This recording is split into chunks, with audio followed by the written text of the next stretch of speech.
Post-game here after the Class AA quarterfinal between Charleston Catholic and Wyoming East. The defending state champion fighting Irish Falls 63-53.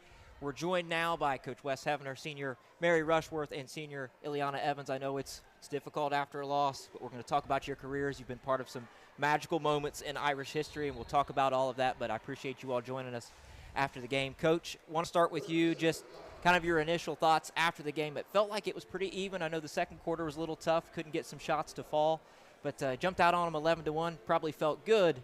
What do you think changed there in that little frame of the first half?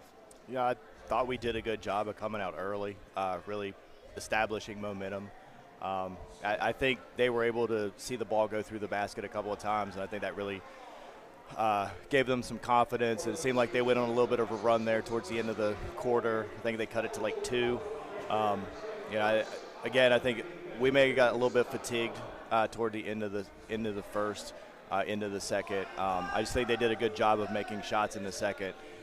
Outside of that, it was a pretty balanced game. Again, we probably let them go on a little bit of a run there in the second quarter. If we could have sustained that a little bit better. Overall, I thought we competed. I thought we battled extremely hard. I thought, we did a good job of, for the most part of the game, we kept it within striking distance, which is what we wanted to do.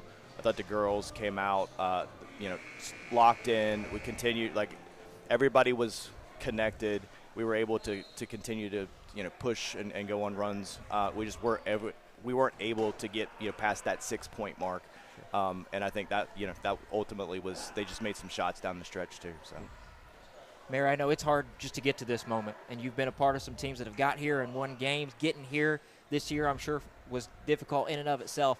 What can you say about this team, the resilience, winning that tough game against Buffalo just to get here and then being a dogfight out here at the Coliseum again? What can you say about this group, this senior class, and your ability to get back to the state tournament for a 6th consecutive year? This team, it's full of hard workers. Everyone knew every single day at practice they were going to come and work hard every game. It was going to take all 8 of us, and then once Allie got hurt, all 7 of us. Yeah. So I think coming in here, we knew it was going to be a hard game.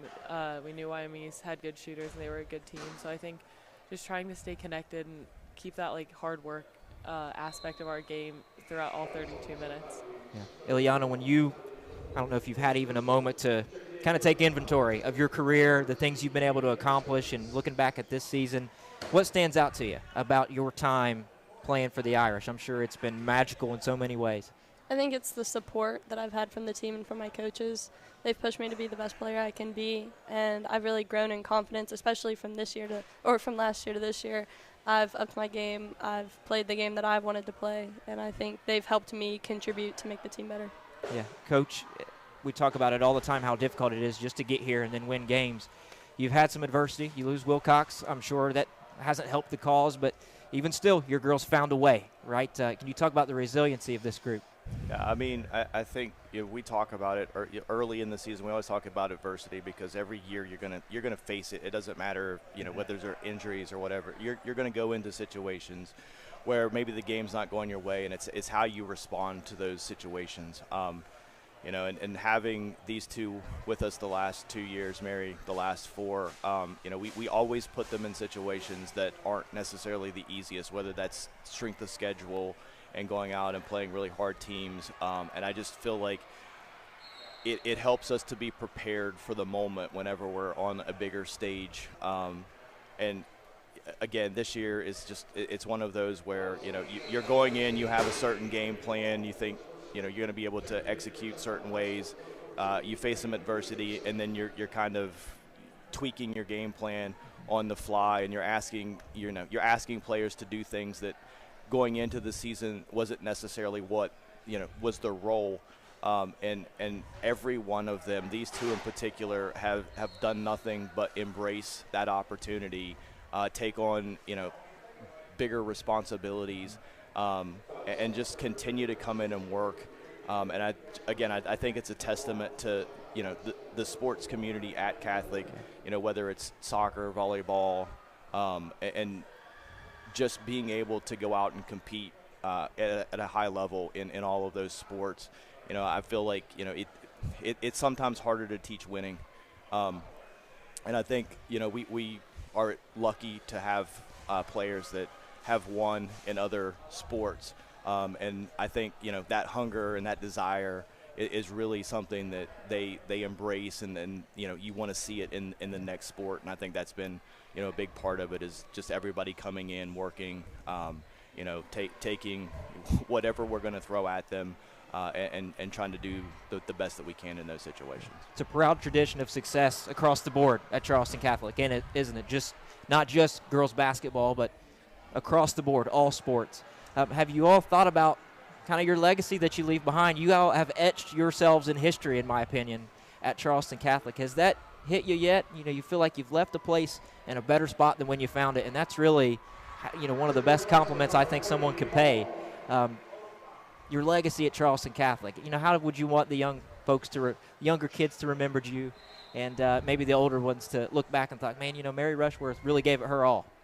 I just want people to know that it's really not all about the sports. It's about the life lessons that you're learning here and the people that you're becoming. Yeah. I truly think that not just in basketball, but in soccer, basketball, track, I think I've grown as a person, from the teammates that I've had to the coaches that I've had. I think all around it's not just the athletic success that you're hoping for. It's truly becoming the best version of yourself.